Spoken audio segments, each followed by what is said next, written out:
You will hear a number of different recordings and you will have to answer questions on what you hear. There will be time for you to read the instructions and questions and you will have a chance to check your work. All the recordings will be played once only. The test is in 4 sections. At the end of the test, you will be given 10 minutes to transfer your answers to an answer sheet. Now turn to Section 1. Section 1. You will hear 2 flatmates, Tom and Richard, discussing the rules of their shared house. First, you have some time to look at questions 1 to 6. You will see that there is an example that has been done for you. On this occasion only, the conversation relating to this will be played first. Richard, as we discussed before with this extra bedroom in the house, we should advertise for another tenant, but I think we've got to establish rules this time. We already have 2 rules about the rent money. Remember? We pay on the 5th and expect full payment with no excuses. Sure, but I mean additional rules apart from those 2. The rule is to pay rent money on the 5th, so 5th has been written in the space. Now we shall begin. You should answer the questions as you listen, because you will not hear the recording a second time. Listen carefully and answer questions 1 to 6. Richard, as we discussed before with this extra bedroom in the house, we should advertise for another tenant, but I think we've got to establish rules this time. We already have 2 rules about the rent money. Remember? We pay on the 5th and expect full payment with no excuses. Sure, but I mean additional rules apart from those 2. Okay, there's certainly no harm in that. Remember the problems we've had with people in the past. I think we should learn from those bad experiences. You may have a point there. For example, you know that I like cooking, so I can propose a kitchen rule straight away. Every tenant must clean after use. We shouldn't allow what happened last time. You mean that guy who left all his dirty dishes piling up and food on the floor? Clean after use. We should write that down. I'm happy with that. And not only clean, but they also have to tidy up. We can't have them cluttering up our very small kitchen counter. I'm with you there. That will make life far more manageable. So, tidy up is our second cooking rule, let's say. And now, can I tell you what really annoys me? Sure. Dirty tenants. Those who just allow dirt and dust to build up around the house and don't care less. We've got to have a strict rule prohibiting that. What about a cleaning roster? We can make a list of everything that we expect to be done. Carpets vacuumed, furniture dusted, toilet cleaned, and so on. And everyone is required to take turns. First my turn, then your turn, then the third tenant's turn. This spreads the load so we can keep the apartment very clean. I'm happy with that. Otherwise, one person will be working harder than the others. But how often do we do it? Every day, twice a week, or once a week, or what? Every day. What do you think? Too often, I would say. Well, every 3 days then. I don't know. We're all busy with part-time jobs and study. I'd say that once a week is good enough. It's probably what most households do, anyway. All right. Let's run with that then. As long as we do clean regularly and well. Okay, are there any other rules? What about music, loud TV, that sort of thing? I want absolute quiet at night because I go to bed early in order to get up early for my job.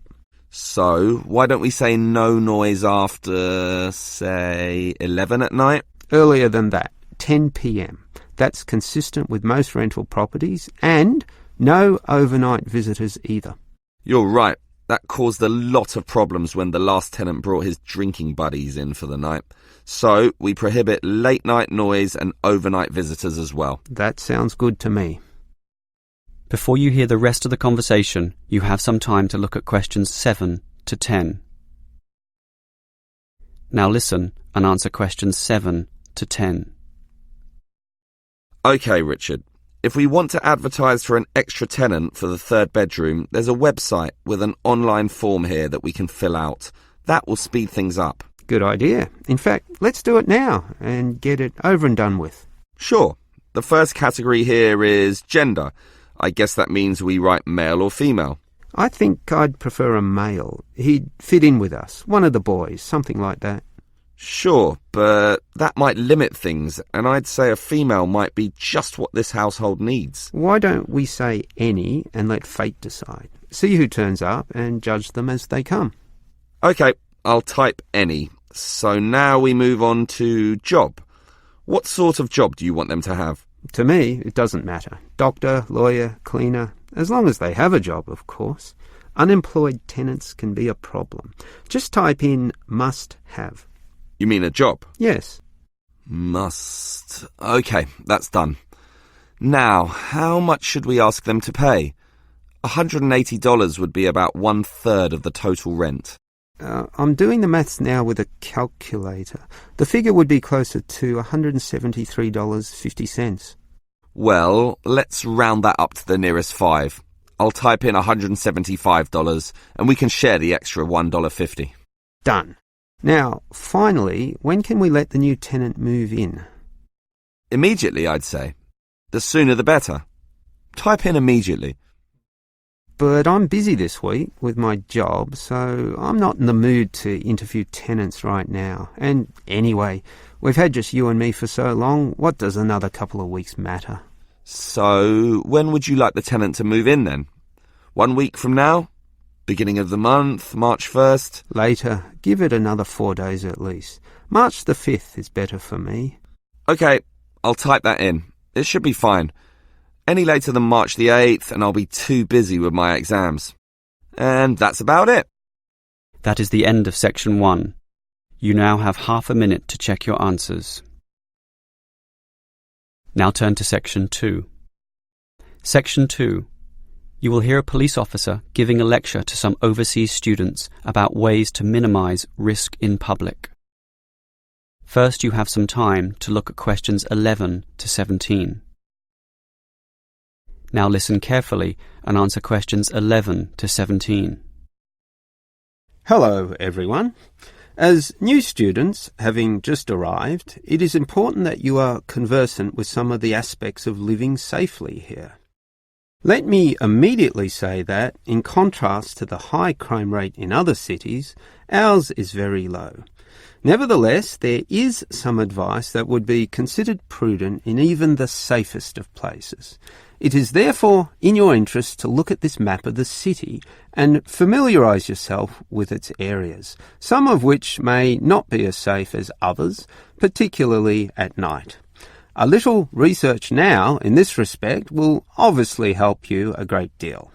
For this reason, we have provided a variety of brochures and information leaflets which we encourage you to take and read.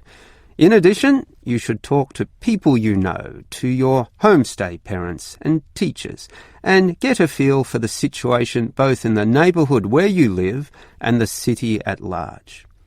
Now, you should know about the police presence in this city. There are local police stations in every suburb, but not all of these are open 24 hours a day. For that, you need a main station, of which there are many, and you should familiarise yourself as to the location of the one nearest to you. Moving on, many of you might like to go out at night. So, you should also familiarise yourself with the public transport system.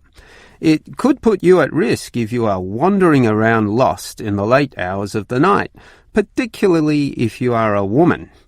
Our city has a fairly good public transportation system, but not all of it operates necessarily to late hours.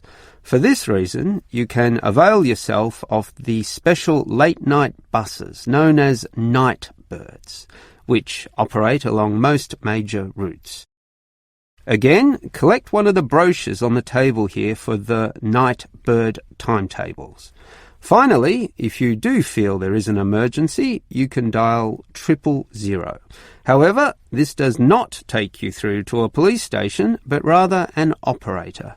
This operator will question you as to the nature of the problem and then send your call through to the relevant department, police, fire or ambulance, as the situation demands. This may take up valuable time, and for this reason we suggest that you find the emergency number of the nearest main station to where you live. This will speed up the process should you need police services in the event of a serious problem. Having said all this, let me remind you once again that this is a very safe city and we don't expect any problems to occur. Yet, it always pays to be prepared. Before you hear the rest of the talk, you have some time to look at questions 18 to 20. Now listen and answer questions 18 to 20. On the same subject as being prepared for problems, it is a fact that the police cannot cover every part of the city at all times of the day. Thus, it is advisable for you to take some precautions and be prepared for any problems which may occur. There are less safe areas which you may inadvertently find yourself in and, through no fault of your own, be faced with difficulties. In this respect, some people advise that women in particular carry mace or pepper spray, which can be sprayed into the eyes of an assailant. However, please be informed that these are illegal and consequently cannot be purchased, constituting, as they do, an attack weapon. On that same theme, any knives or small arms, while perhaps being legal in your country, are illegal here and must not be carried on your person. One thing you can carry, however, is a personal siren. In the advent of a problem, you just push a button and the siren will sound loudly, drawing such attention that any assailant almost invariably flees immediately from the scene. Moving on, you may wish to stay out late, to have fun or see the sights of this city at night, and we do not necessarily discourage that. However, we do advise that you confine yourself to areas that have sufficient street lighting or illumination. In the course of your activities, you may well meet strangers, but if this happens under clearly lit areas, visible to everyone in the vicinity, statistics prove that in almost all cases nothing will go wrong, particularly if you carry your siren. Above all, the greatest rule is simply to exercise discretion and intelligence when you go about your business. All the rules that I have given are simply based on this, and by following them all, your stay here will be both enjoyable and safe. That is the end of section 2. You now have half a minute to check your answers. Now turn to section 3. Section 3. You will hear two students, Frank and Nicole, discussing their survey results. First, you have some time to look at questions 21 to 25. Now listen carefully and answer questions 21 to 25. Okay, Nicole. Did you interview the required 50 people? Yes, I have them all here. I had intended to talk to over 50 actually, but I could only talk to 46 in the end, all students from the university. It should be fine for our purposes, and it was interesting actually to hear what they said. I was hoping for 50 to make a round number. Better for statistical purposes, but 46 should be okay. I think so. What was interesting was that many of them were not happy with the staff here. Really? What proportion? Well, 1/4 of them said the staff were okay, and another 10% said they were good, which together makes about 1/3. So basically the rest of the people I interviewed weren't happy in this respect. So, what was the main cause of complaint?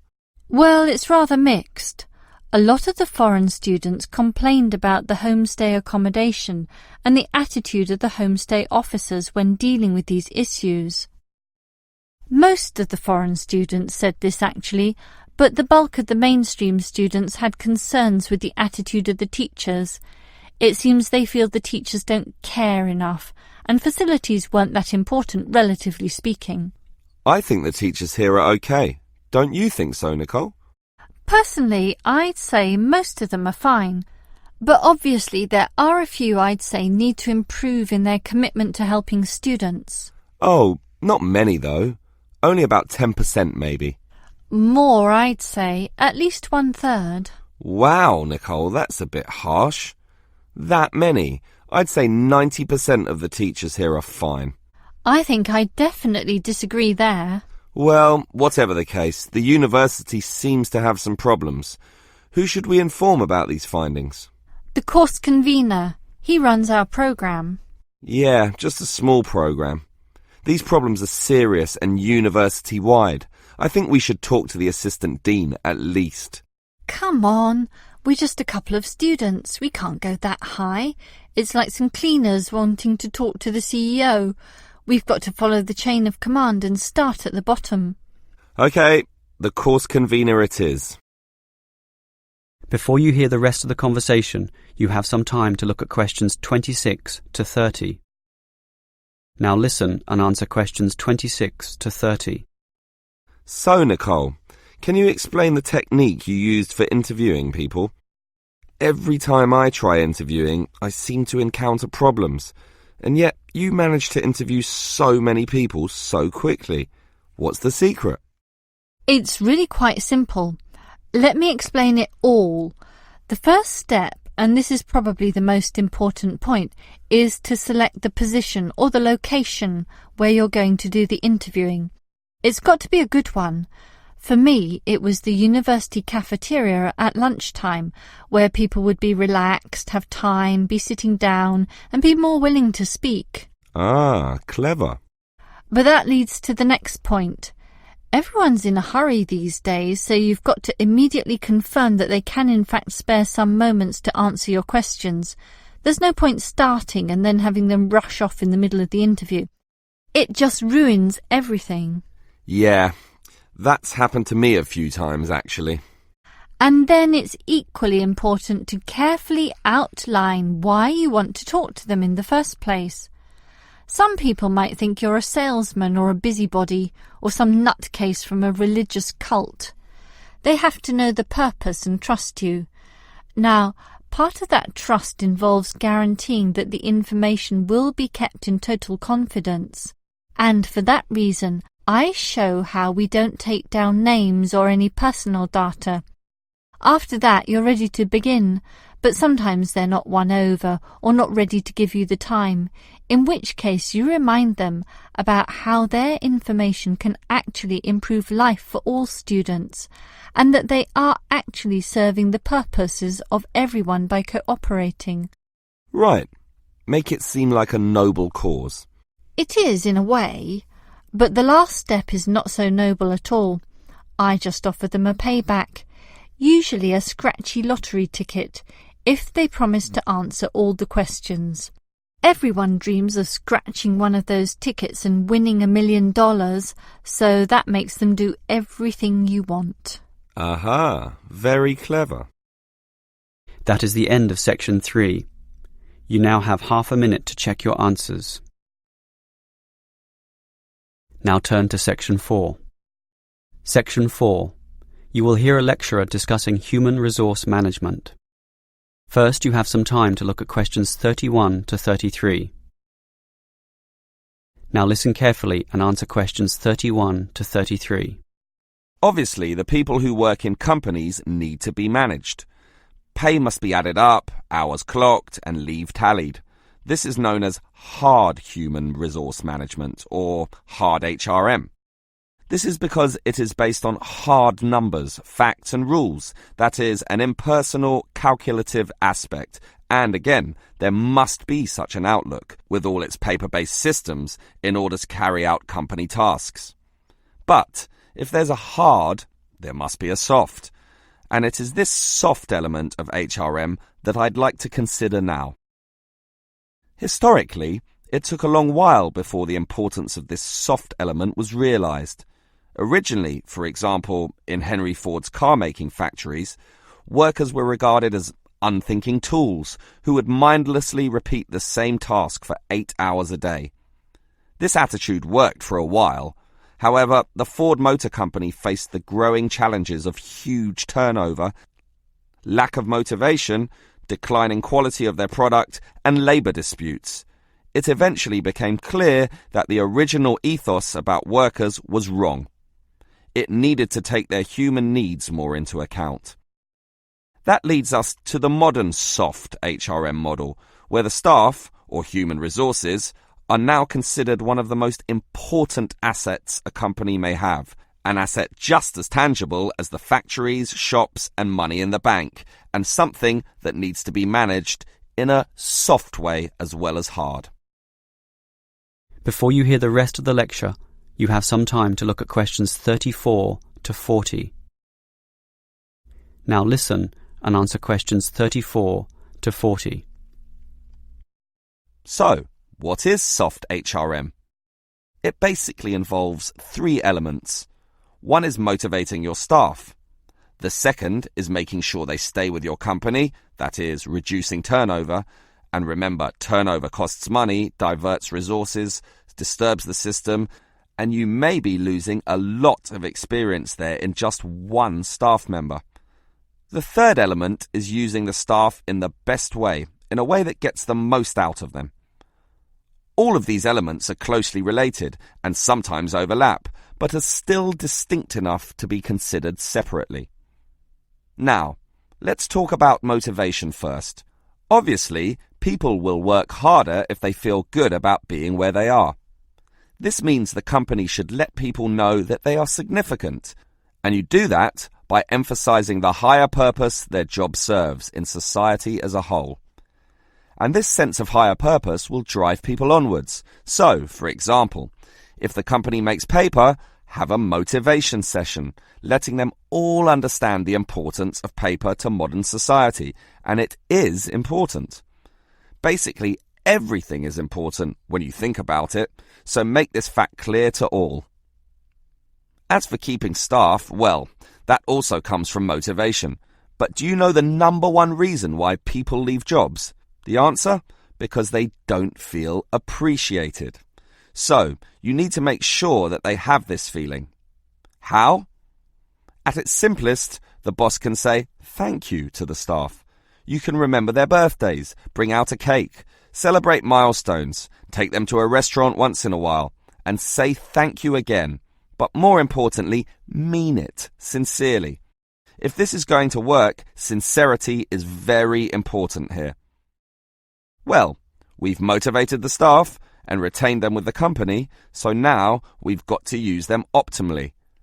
This is often done by getting them to participate more in the key decisions. This has 2 advantages. 1, the employees feel more in control of their destinies, helping again with motivation and retention. And 2, the company tends to make better decisions. Remember, often it is the people closest to the customer who can really tell you the very best things about what works and what doesn't. The modern organization realizes that insight, knowledge, and clever innovation can come from anyone in the company, no matter how close or far from the decision-making process they may be. That is the end of section 4. You now have half a minute to check your answers. That is the end of the listening test. In the IELTS test, you would now have 10 minutes to transfer your answers to the answer sheet.